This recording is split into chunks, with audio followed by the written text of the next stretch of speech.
ಕನ್ನಡ ಒಂದು ಸಾಹಿತ್ಯ ಜಗತ್ತಿನಲ್ಲಿ ನಿಮ್ದು ಆಲ್ಮೋಸ್ಟ್ ಇವಾಗ 40 ವರ್ಷದ ಜರ್ನಿ ಆಯ್ತಾ? 40 ವರ್ಷದ ಜರ್ನಿ ಆಯ್ತು. 46 ವರ್ಷದ ಜರ್ನಿ ಅಂತ ಅನ್ಕೊಳ್ಳೋಣ.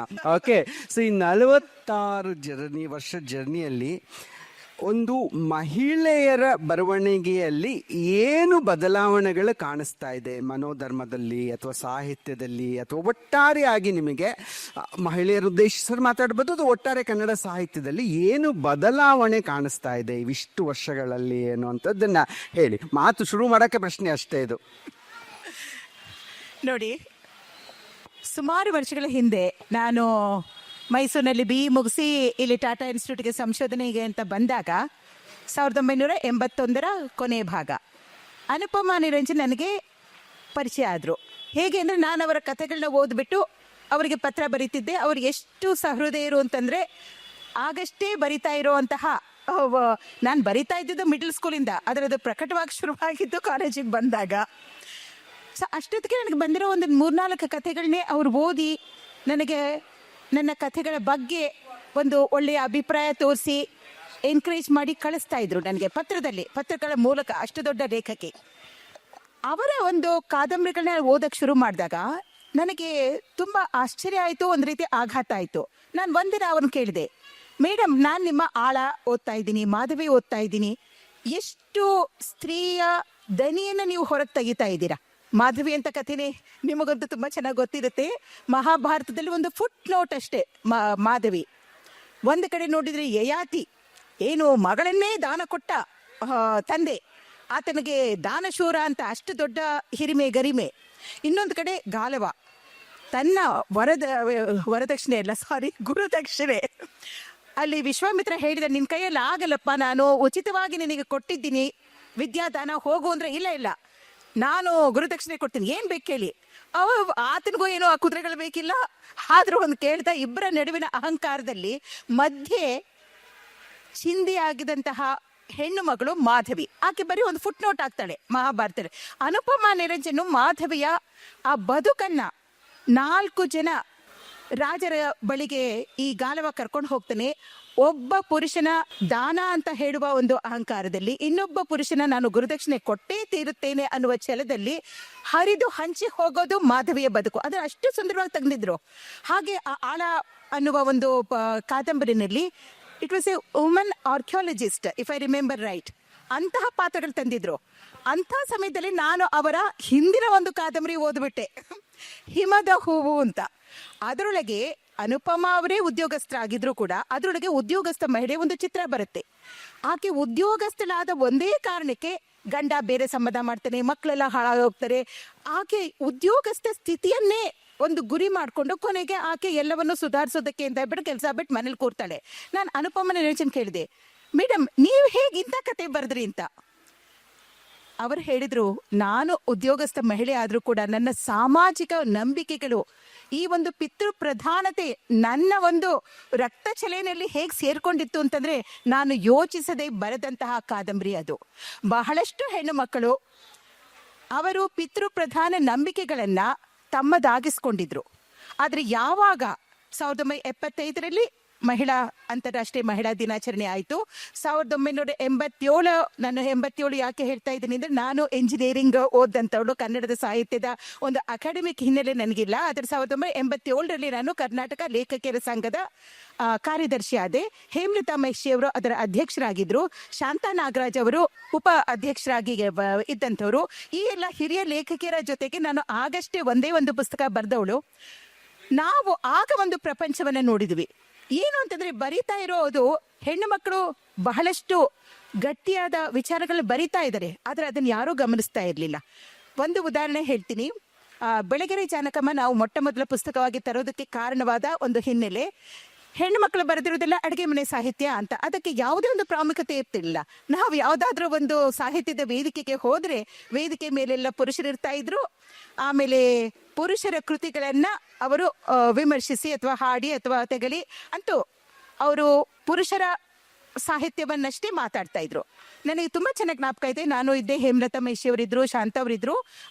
ಕನ್ನಡ ಸಾಹಿತ್ಯ ಪರಿಷತ್ನಲ್ಲೇ ಅನಿಸುತ್ತೆ ಅದು. 87ರಲ್ಲೇ ಸಮಯದಲ್ಲಿ ನಾನು ಕಾರ್ಯದರ್ಶಿ ಆದಂತಹ ಸಮಯ, ಅದಕ್ಕೋಸ್ಕರ 87 ನೆನಪಿದೆ.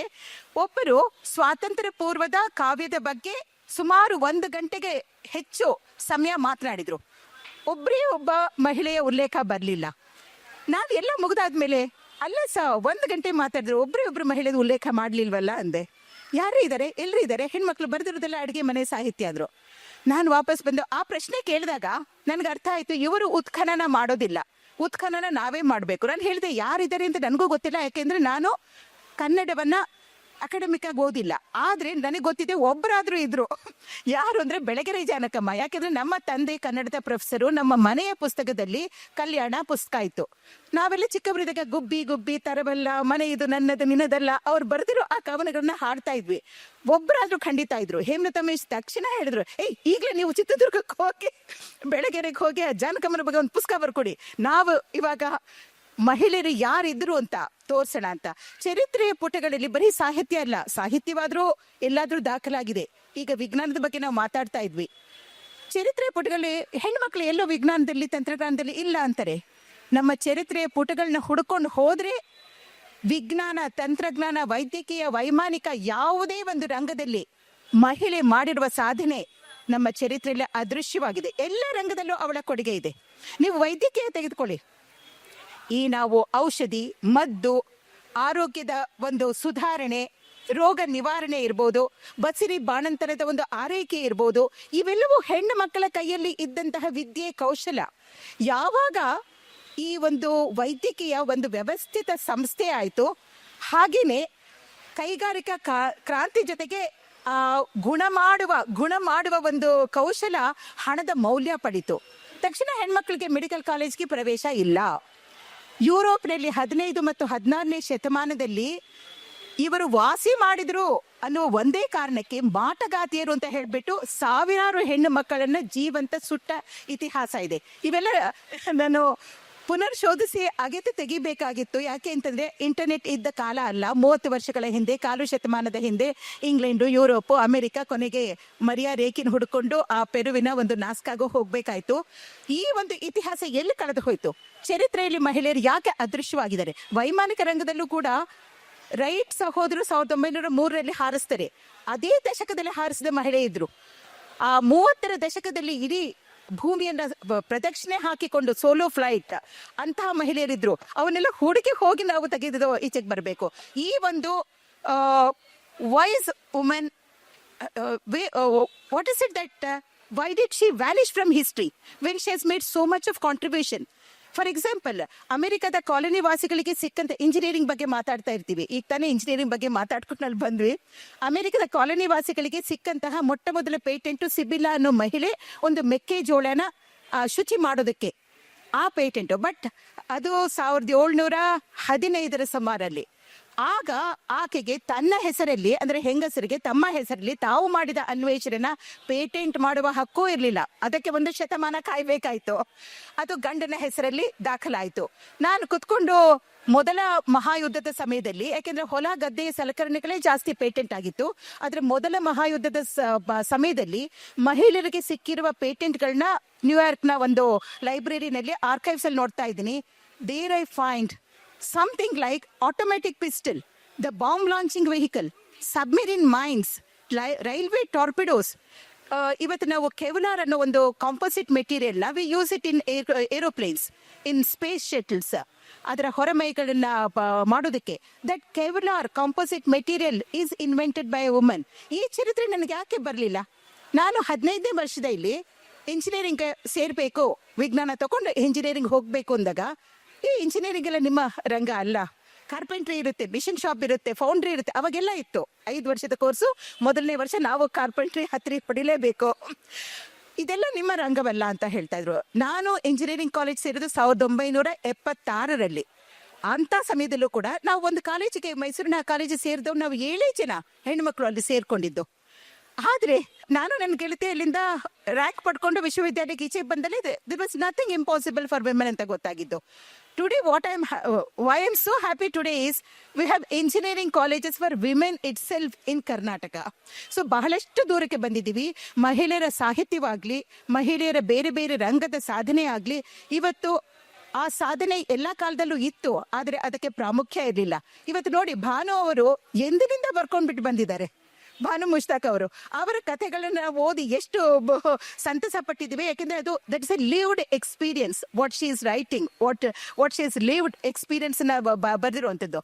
ಆದ್ರೆ ಅಲ್ಲಿ ಬುಕರ್ ಪ್ರಶಸ್ತಿ ಬಂದು ವಿಶ್ವವೇ ಗುರುತಿಸಿದ ಮೇಲೆ ನಾವು ಇಲ್ಲಿ ಗುರ್ಸಕ್ ಹೋಗ್ತೀವಿ. ಇಂತಹ ವಿಚಾರಗಳು ನಡೀತಾ ಇರುತ್ತೆ. ಆಕ್ಚುಲಿ ನಿಮ್ಮ ಕಥೆಗಳು ನನಗೆ ತುಂಬಾನೇ ಇಷ್ಟ, ನಿಮ್ಮ ಕಥಾ ಪ್ರಕಾರದಲ್ಲಿ. ಮತ್ತೆ ನೀವು ಮೇಡಮ್, ಆ ಹುಡುಕಾಟ ನಡೆಸಿ ಬರೆಸಿದಂತ ಯಾದವಶ್ಯಂ ಇರ್ಬೋದು, ಪೆರುವಿನ ಪವಿತ್ರ ಕಣಿವೆಯಲ್ಲಿ, ಅದು ಕೂಡ ಒಳ್ಳೆಯ ಸಾಹಿತ್ಯದ ಕೃತಿಗಳು. ಅದರ ನಡುವೆ ನಿಮ್ಗೆ ಈ ರೀತಿಯ ಪುಸ್ತಕ, ಬದುಕು ಬದಲಿಸಬಹುದು, ಸಾವೇ ಬರುವುದಿದ್ರೆ ನಾಳೆ ಬಾ, ಆ ತರ ಬರೆಯುವ, ಅಂದ್ರೆ ಸಾಹಿತ್ಯದಲ್ಲಿ ಅದನ್ನ ಒಂದು ಸಾಹಿತ್ಯಿಕ ಕೃತಿ ಅಂತ ಮಾನ್ಯ ಮಾಡಲ್ಲ, ಮತ್ತೆ ಸೈನ್ಸಿಗೆ ರಿಲೇಟೆಡ್ ಕೂಡ ಅಲ್ಲ. ಅದನ್ನು ಬರಿಬೇಕಂತ ಯಾಕೆ ಅನಿಸಿತು? ಯಾಕೆಂದ್ರೆ ಅದು ಸಾಹಿತ್ಯೇತರವಾಗಿ ಕೂಡ ತುಂಬಾ ಯುವಜನರನ್ನ ತಟ್ಟಿದಂತ ಪುಸ್ತಕ. ಆ ತಿರುವಿಗೆ ಕಾರಣವಾದ್ದೇನು, ಅದಕ್ಕೆ ಯಾಕೆ ನಿಮ್ಗೆ ಅನಿಸ್ತು ಅಂತ ಕೇಳ್ಬೇಕಂತ. Madam, I am a train counsellor, ಅಂದ್ರೆ ವಾಲಂಟರಿ ಕೌನ್ಸಿಲರ್. ಅದು ಪ್ರೊಫೆಷನ್ ಅಲ್ಲ, ಕೇವಲ ಸ್ವಯಂ ಸೇವಕಲಾಗಿ ಮಾಡುವಂತಹ ಆಪ್ತ ಸಲಹಾಗಾರ್ತಿ ಅನ್ನಲ್ಲ, ಆಪ್ತ ಸಂವಾದಿ ಅನ್ನೋ ಪದ ಉಪಯೋಗಿಸ್ತೀನಿ. ಯಾರಿಗೂ ಸಲಹೆ ಕೊಟ್ಟರೆ ಏನೂ ಪ್ರಯೋಜನ ಇಲ್ಲ. ಬಹಳಷ್ಟು ಆಪ್ತ ಸಲಹೆಯನ್ನ ಅಥವಾ ಆಪ್ತ ಸಂವಾದಕ್ಕೆ ನನ್ನ ಹತ್ರ ಬಂದಂತಹ, ಅದರಲ್ಲಿ ಪುರುಷರು ಕೂಡ ಇದ್ರು, ಆದರೆ ಹೆಣ್ಣು ಮಕ್ಕಳ ಸಂಖ್ಯೆ ಜಾಸ್ತಿ ಇತ್ತು. ಎಷ್ಟೊಂದು ತಲ್ಲಣಗಳಿವೆ ನಮ್ಮ ಸಮಾಜದಲ್ಲಿ ಅನ್ನಿಸ್ತು. ಹಾಗೆ ನಾವು ಮತ್ತೆ ಮತ್ತೆ ಕೇಳೋದು, ನೀವು ಯಾವುದೇ ಒಂದು ಸಂದರ್ಭದಲ್ಲಿ ನೋಡಿ, ಒಂದು ನಕಾರಾತ್ಮಕ ವಿಷಯಗಳು ಮತ್ತೆ ಮತ್ತೆ ಬಿತ್ತರ ಆಗತ್ತೆ. ಎಲ್ಲ ಸಮೂಹ ಮಾಧ್ಯಮದಲ್ಲಿರ್ಬೋದು, ಅವಕ್ಕೆ ಹೆಚ್ಚು ಹೆಚ್ಚು ಜನ ಅದನ್ನ ಫಾರ್ವರ್ಡ್ ಮಾಡ್ಕೊಂಡು ಹೋಗ್ತಾರೆ. ಅವ ನೋಡ್ಬೇಕಾದ್ರೆ ನಮಗೆ ಹೇಗೆ ಅನ್ಸುತ್ತೆ, ಪ್ರಪಂಚವೆಲ್ಲ ಇದೆ ಅನ್ಸುತ್ತೆ. ಅದಲ್ಲ, ಯಾಕೆಂದ್ರೆ ಒಂದು ಸಣ್ಣ ಸಂಖ್ಯೆಯ ಜನ ಅದನ್ನ ಮಾಡ್ತಾ ಇದ್ದಾರೆ. ಒಂದು ರೀತಿಯ ಹತಾಶೆ ನಮ್ಮಲ್ಲಿ, ನಕಾರಾತ್ಮಕ ಚಿಂತನೆ ನಮ್ಮಲ್ಲಿ ಬಹಳಷ್ಟು ಮೂಡಿದಂತ ಸಮಯದಲ್ಲಿ ಒಂದು ಚಿಕ್ಕ ಹುಡುಗ ಕೂಡ, ಒಂದು 4ನೇ ಕ್ಲಾಸಿನ ಹುಡುಗ ಕೂಡ ಆತ್ಮಹತ್ಯೆ ಮಾಡ್ಕೊಂಡಿರೋ ಪ್ರಕರಣ ನಾವು ನೋಡ್ತೀವಿ. 4ನೇ ಕ್ಲಾಸಿನ ಮಗುಗೇನೋ ಗೊತ್ತಿರಲ್ಲ ಅಂತ ಇಟ್ಕೊಳ್ಳಿ. ನಾವು ಆ ಕೆಫೆ ಕಾಫಿ ಡೇ ಇದು ನೆನಪಿರ್ಬೋದು. ನನಗೆ ಸಂಕಟವಾದಂತಹ ಒಂದು ಆತ್ಮಹತ್ಯೆ ಪ್ರಕರಣ ಅದು. ಯಾಕೆ ಅಂತಂದ್ರೆ, ಆ ಹುಡುಗ ಹೆಂಡತಿ ಇದ್ದಾಳೆ, very Young wife and A 2-year-old ಸನ್. ಆತ ಆತ್ಮಹತ್ಯೆ ಮಾಡ್ಕೊಂಡಿದ್ದು ಯಾವ ಕಾರಣಕ್ಕಿಂತ ಇಷ್ಟು ಉದ್ದ ಒಂದು ಪತ್ರ ಬರೆದಿದ್ದ. That suicide note was everywhere. Even now you will find it on the internet. ಅದನ್ನು ಓದ್ದಾಗ ಎಷ್ಟು ಸಂಕಟ ಆಗುತ್ತೆ ಅಂತ ಆತ ಕೊಡೋ ಕಾರಣಗಳು ನೋಡಿ. ನಾನು ಮಂಗಳೂರಲ್ಲಿದ್ದೆ, ನಾನು ಬೆಂಗಳೂರಿನಲ್ಲಿದ್ದೆ. ಅವ್ರು ಹೇಳಿದ್ರು, ನಿನಗೆ ಪ್ರಮೋಷನ್ ಕೊಡ್ತೀನಿ, ಮಂಗಳೂರಿಗೆ ಹೋಗು ಅಂತ. ನಾನು ಮಂಗಳೂರಿಗೆ ಹೋದೆ, ಆದರೆ ಪ್ರಮೋಷನ್ ಕೊಡಲಿಲ್ಲ. ಮತ್ತೆ ಬೆಂಗಳೂರಿಗೆ ಬಾ ಅಂತ ಹೇಳಿದ್ರು. ಇಲ್ಲಿಗೆ ಬಂದಾಗ ಎಲ್ಲರೂ ನನ್ನ ಸಹೋದ್ಯೋಗ ಕೇಳಕ್ಕೆ ಶುರು ಮಾಡಿದ್ರು, ನನಗೆ ಬಡ್ತಿ ಸಿಗ್ಲಿಲ್ವಾ. ಬೇರೆಯವರ ವರ್ತನೆ ನಮ್ಮ ಕೈಯಲ್ಲಿಲ್ಲ, ಆದರೆ ಬೇರೆಯವರ ವರ್ತನೆಗೆ ನಾವು ಹೇಗೆ ಪ್ರತಿಕ್ರಿಯಿಸಬಹುದು ಅನ್ನೋದು ನಮ್ಮ ಕೈಯಲ್ಲಿದೆ. The moment we come to know that we don't have what we have control and what we do not have control. ನಾನು ಹೇಳೋ ಮಾತಲ್ಲ, ಬೇರೆಯವರು ಹೇಳಿರೋ ಮಾತು. Life is not what happens to you, but how you respond to what happens to that incident. Because ಒಂದೇ incident ಇಬ್ಬರಿಗಾಗಿರುತ್ತೆ. ಇಬ್ಬರ response, ಒಬ್ಬರದ್ದು ನಕಾರಾತ್ಮಕವಾಗಿ ಆತ್ಮಹತ್ಯೆ ಇರ್ಬೋದು, ಇನ್ನೊಬ್ಬರು ಅದೇ ಒಂದು ಬದುಕಿನ ಪಾಠವಾಗಿ ಮುಂದಕ್ಕೆ ಹೋಗಿದ್ದಾರೆ. ಈಗ ತಾನೇ ಸಿದ್ದೇಶ್ ಅವರ ಒಂದು ಪುಸ್ತಕ ನನಗೆ ಕೊಟ್ಟಿದ್ದಾರೆ, ವಸುಧೇಂದ್ರ ಅವರು ಓದೋದಕ್ಕೆ ಅಂತ ಹೇಳಿ. 18ನೇ ವಯಸ್ಸಿನಲ್ಲಿ ಆತ ದೃಷ್ಟಿಯನ್ನು ಕಳ್ಕೊಂಡ್ಬಿಡ್ತಾನೆ. ಆ 18ನೇ ವರ್ಷದಲ್ಲಿ ದೃಷ್ಟಿಯನ್ನು ಕಳ್ಕೊಂಡಾಗ, ದೃಷ್ಟಿ ಇದ್ದಾಗ ಆತ 10ನೇ ಕ್ಲಾಸಲ್ಲಿ ಫೇಲ್ ಆಗಿದ್ದ. ದೃಷ್ಟಿ ಹೋದ ನಂತರ PUCನಲ್ಲಿ 72% ತಗೊಂಡು ಬರ್ತಾನೆ. ಈ ಒಂದು ಬದುಕಿನಲ್ಲಿ ಆಗಿರುವ ಆಘಾತಗಳನ್ನ ಇಂತಹ ವ್ಯಕ್ತಿಗಳು ಹೇಗೆ ತೆಗೆದುಕೊಳ್ತಾರೆ ಅನ್ನೋದು ನನಗೆ ಬಹಳ ಮುಖ್ಯವಾಯಿತು. ನನ್ನ ಆಪ್ತ ವರ್ಗದಲ್ಲೂ ಬಹಳಷ್ಟು ತೊಂದರೆಗಳನ್ನ ಕಂಡೆ. ನನ್ನ ಅತ್ಯಂತ ಆತ್ಮೀಯವಾದ ಹೆಣ್ಣು ಮಗಳು ನನ್ನ ಬಾಲ್ಯವನ್ನ, ಯೌವನವನ್ನ, ಕಿಶೋರವನ್ನ ಹಂಚಿಕೊಂಡವಳು ಆತ್ಮಹತ್ಯೆ ಮಾಡಿಕೊಂಡು PhD ಮಾಡಿದ್ಲು. ಆಕೆ ಒಂದು ಮುಗ್ಧ ಪ್ರೇಮದ ಹಿನ್ನೆಲೆಯಲ್ಲಿ ಮನಸ್ಸಿನಲ್ಲೇ ಹುಟ್ಟಿ ಮನಸ್ಸಿನಲ್ಲೇ ಮುಗಿದು ಹೋದ ಪ್ರಕರಣದಲ್ಲಿ ಆಕೆ ಆತ್ಮಹತ್ಯೆ ಮಾಡ್ಕೊಳ್ಳೋದು. ಇವೆಲ್ಲ ನೋಡಿದಾಗ ನನಗೆ ಸಕಾರಾತ್ಮಕವಾದ ಬದುಕಿನ ಪಾಠಗಳನ್ನ ಮೊದಲು ಅವು ನನಗೆ ಸ್ಫೂರ್ತಿ ಕೊಡೋದಕ್ಕೆ ಇದ್ದಂಥದ್ದು. ನನಗೆ ಪ್ರೇರಣೆಯಾದ ಕಥೆಗಳನ್ನ ನಾನು ನಿಮಗೆ ಬರವಣಿಗೆ ಮೂಲಕ ತಲುಪಿಸ್ತಾ ಇದ್ದೀನಿ. ಒಬ್ಬ ಸಕಾರಾತ್ಮಕ ವ್ಯಕ್ತಿನ ಹುಡುಕೊಂಡು ನಾನು 100,000 ಮೈಲಿಗಳ ದೂರಕ್ಕೂ ಹೋಗಿದ್ದಿದೆ. ಹಾಗಾಗಿ ಈ ಬದುಕು ಬದಲಿಸಬಹುದು, ಅದು ಸಾಹಿತ್ಯದ ಪ್ರಕಾರದಲ್ಲಿ ಬರಲ್ಲ, ಮತ್ಯಾವುದೋ ಪ್ರಕಾರದಲ್ಲಿ ಬರಲ್ಲ, ಯಾವ ಪ್ರಕಾರದಲ್ಲಿ ಬರಲಿಲ್ಲದರೂ ಚಿಂತೆ ಇಲ್ಲ. ನನಗೆ ಅದು ತುಂಬಾ ನನಗೆ ಸಮಾಧಾನ ಕೊಟ್ಟಂತಹ ಪುಸ್ತಕ ಅದು. ಅಂತಹ ವ್ಯಕ್ತಿಗಳನ್ನ ನಾನು ಹುಡುಕಿಕೊಂಡು ಹೋದಾಗ, ಅಥವಾ ಅವರು ಇಲ್ಲ ಅಂತ ಹೇಳಿದ್ರೆ, ಒಂದು ಮೇರಿ ಕ್ಯೂರಿಯ ಕರ್ಮಭೂಮಿ ಪ್ಯಾರಿಸ್ಗೆ ಹೋಗಿ ಆ ಕಥೆಯನ್ನ ಬೆನ್ನಹತ್ತಿ ಹೋದಾಗ ನನಗೆ ಸಿಗುವ ಸ್ಫೂರ್ತಿ ಮತ್ತು ಪ್ರೇರಣೆ, ಸಕಾರಾತ್ಮಕತೆ ನನ್ನ ಬದುಕನ್ನೇ ಬದಲಿಸಿದೆ. ನನ್ನ ಬದುಕನ್ನ ಬದಲಿಸಿರುವ ಆ ಪ್ರೇರಣೆಯ ಕಥೆಗಳನ್ನೇ ನಾನು ನಿಮಗೆ ಓದುಗರಿಗೆ ಕೊಡ್ತಾ ಇದ್ದೀನಿ. ಮೇಡಮ್ ನಮಸ್ಕಾರ. ನಮಸ್ಕಾರ ಸರ್. ಪೆರುವಿನ ಪವಿತ್ರ ಕಣಿವೆಯಲ್ಲಿ ನನ್ನದು ಬೆಂಗಳೂರು ಯೂನಿವರ್ಸಿಟಿ BSc ಮಕ್ಕಳಿಗೆ ಟೆಸ್ಟ್ ಆಗಿಟ್ಟಿತ್ತು. ಸೊ ಆ ಕಾರಣಕ್ಕಾಗಿ ನಾನು BSc ಮಕ್ಕಳಿಗೆ ಅದನ್ನು ಟೆಸ್ಟಾಗಿ ಪಾಠ ಮಾಡಿದ್ದೆ. ಬಹುತೇಕವಾಗಿ ನಮಗೆ ಒಂದು ಹೊರ ರಾಷ್ಟ್ರಕ್ಕೆ ಭೇಟಿ ಕೊಟ್ಟಂಥ ಸಂದರ್ಭದಲ್ಲಿ ಇಂಗ್ಲೀಷ್ ಇಲ್ಲದೆ ಹೋದರೆ ನಾವು ಯಾವುದೇ ರಾಷ್ಟ್ರಕ್ಕೆ ಭೇಟಿ ಕೊಡೋಕ್ಕಾಗಲ್ಲ ಅನ್ನುವಂಥ ಒಂದು ಕಲ್ಪನೆ ಇರ್ತೀವಿ. ಅಂದರೆ ಏನಂದರೆ ಒಂದು ಪೂರ್ವಾಗ್ರಹ ಪೀಡಿತರಾಗಿರ್ತೀವಿ. ಆ ಭಾಷೆ ಇಲ್ಲದೆ ಹೋದರೆ ನಾವು ಯಾವ ಬೇರೆ ಕಂಟ್ರಿಗಳಿಗೆ ಭೇಟಿ ಕೊಡೋಕ್ಕಾಗಲ್ಲ. ಆದರೆ ನೀವು ದೂರದ ಬೆಟ್ಟ ನುಣಿಗೆ, ಆದರೆ ಕೆಲವು ರಾಷ್ಟ್ರಗಳಲ್ಲಿ ಪ್ರಾದೇಶಿಕ ಭಾಷೆನೇ ಎಷ್ಟು ಮಹತ್ವಪೂರ್ಣವಾಗಿರುತ್ತೆ. ಪ್ರಾದೇಶಿಕ ಭಾಷೆ ಕಲಿಕೆ ಇಲ್ಲದೆ ಹೋದರೆ ನಾವು ಆ ರಾಷ್ಟ್ರದಿಂದ ಹೊರಗಡೆ ಬರೋದೇನು ಸವಾಲಾಗತ್ತೆ ಅಂತ ನೀವು ತುಂಬ ಅದು ಭಾಳ ಅದ್ಭುತವಾದ ವಿಚಾರಗಳು. ಅಲ್ಲಿ ಹೋಟ್ಲಿಗೆ ಹೋದಾಗ ನೀವು ಆ ಹೋಟ್ಲು ಒಂದು ಜೊತೆ ನೀವು ತಿಂಡಿ ತರಿಸ್ಕೋಬೇಕಾದ್ರೆ ನೀವು ಕೆಲವು ಪದಗಳನ್ನು ಕಲ್ತಿದ್ದು ಮತ್ತು ಅಲ್ಲಿನ ಕೃಷಿಯನ್ನು ನೀವು ಪರಿಚಯ ಮಾಡಿಕೊಟ್ಟಿದ್ದು ನಿಜಕ್ಕೂ ಅದು ಭಾಳ ಅದ್ಭುತವಾದಂಥ ನಾವೇ ಓದುಗರೇ ಭೇಟಿ ಕೊಟ್ಟಿದ್ದೀವಿ ಅಂತ ಅನಿಸುತ್ತೆ.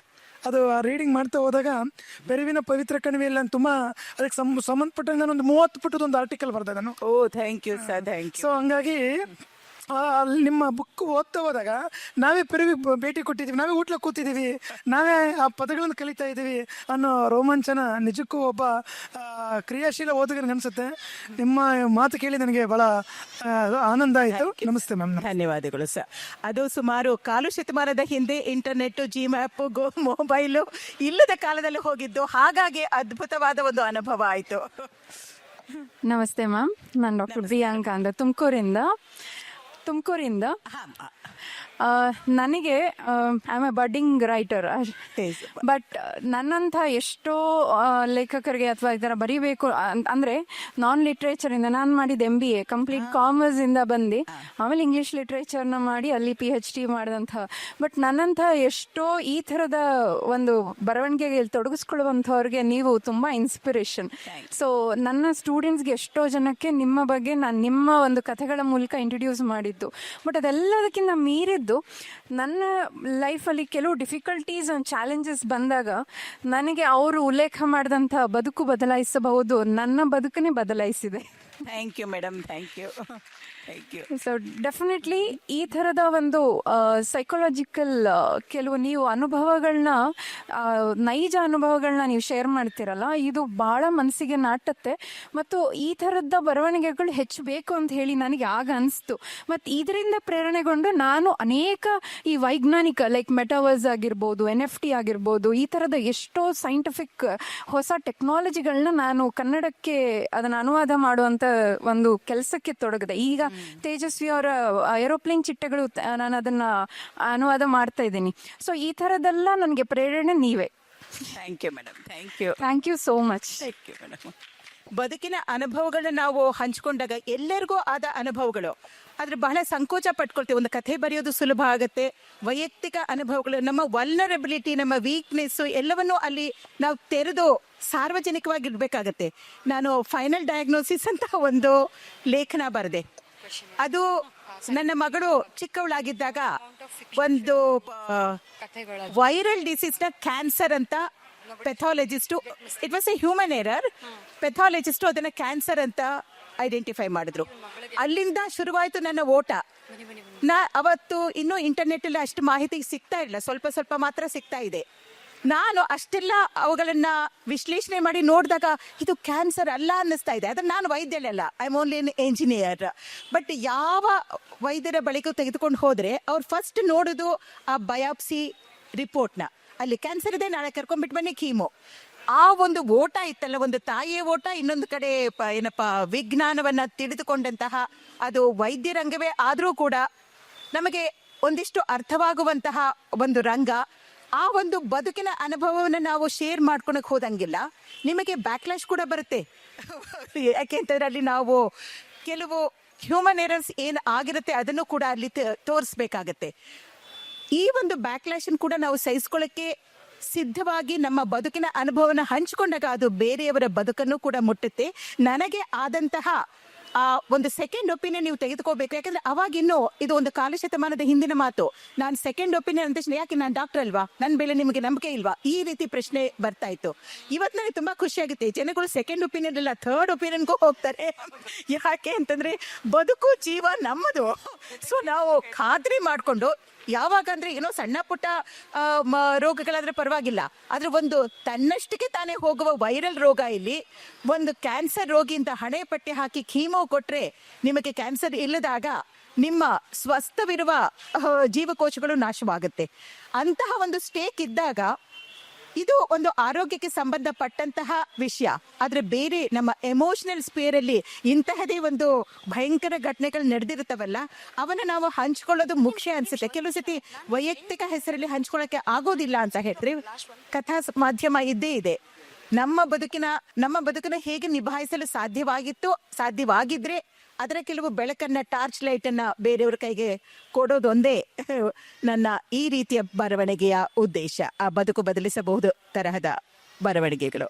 ಅವರು ಕೇಳ್ತಾ ಇರೋ ಪ್ರಶ್ನೆ, ಮೇಡಮ್ ಇಲ್ಲಿ ಕೇಳ್ತಾ ಇದ್ದಾರೆ, ವರ್ಕ್ ಲೈಫ್ ಬ್ಯಾಲೆನ್ಸ್ ಅಂತೀವಿ. ಇವತ್ತು ವರ್ಕ್ ಲೈಫ್ ಬ್ಯಾಲೆನ್ಸ್ ಅನ್ನೋದು ಎಲ್ಲರ ಒಂದು ಪದಪುಂಜ ಆಗಿದೆ. ನಾವೆಲ್ಲ ಸೇರಿದಾಗ ವರ್ಕ್ ಲೈಫ್ ಬ್ಯಾಲೆನ್ಸ್ ಅನ್ನೋ ಪದಗಳೇ ನಮಗೆ ಗೊತ್ತಿಲ್ಲ. ನನಗೆ ಕೆಲಸ ಮಾಡಬೇಕು, ನಾನು ಓದಿದ್ದೀನಿ, ನನಗೆ ವೈಮಾನಿಕ ರಂಗದಲ್ಲಿ ಕೆಲಸ ಸಿಕ್ಕಿದೆ, and I am so fascinated by the indigenous design of A helicopter ಅಂತ ನಾವು ಮಾಡ್ಕೊಂಡು ಹೋದ್ವಿ.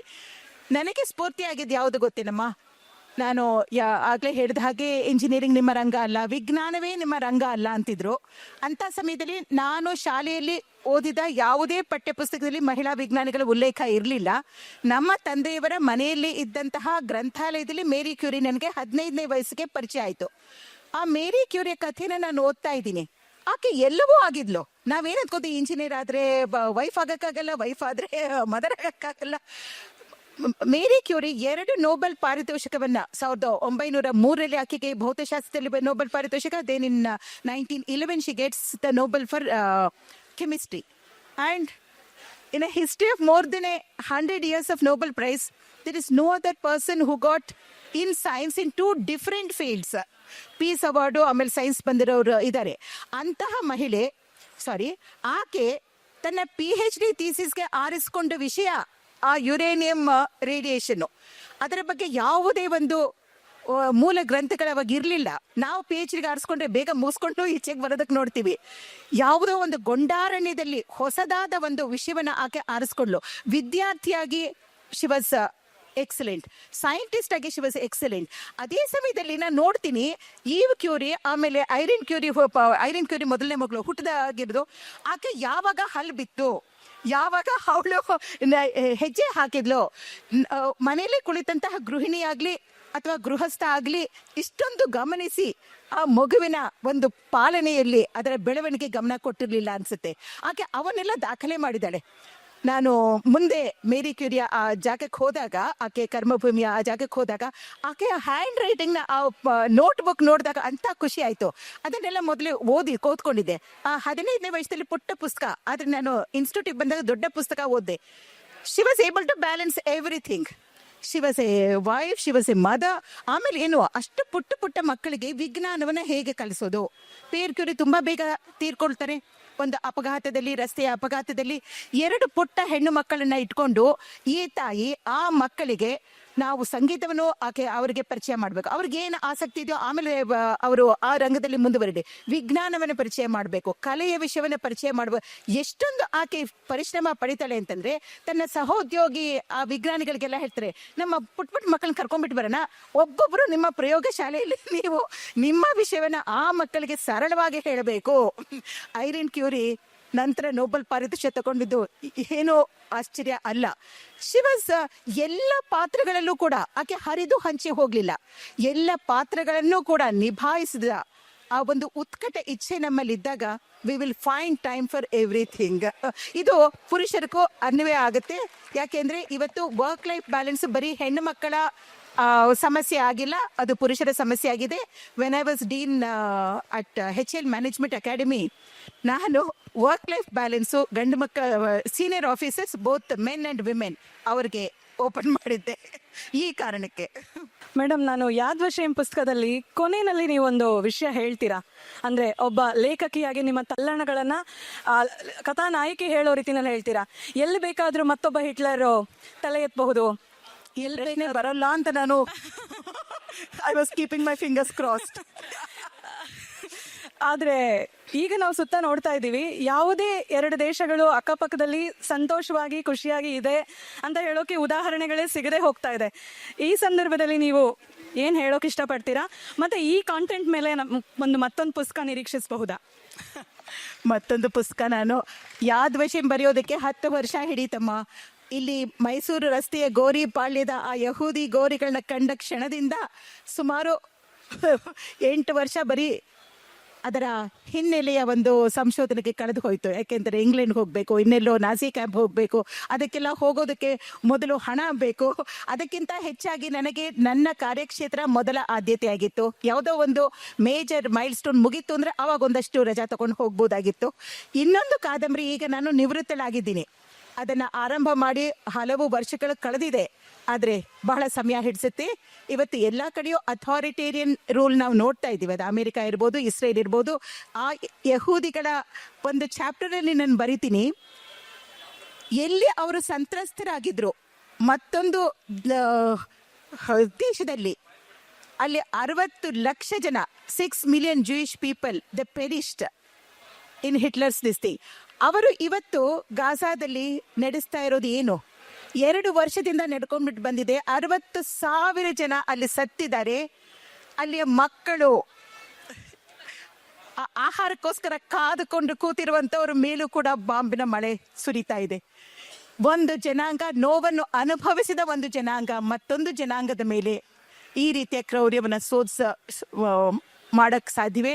ಹಾಗಾದ್ರೆ ನಾವು ಇತಿಹಾಸದಿಂದ ಕಲಿತದ್ದು ಏನು ಅನ್ನೋ ಪ್ರಶ್ನೆ ನನ್ನ ಮುಂದಿದೆಯಮ್ಮ. Thank you ma'am.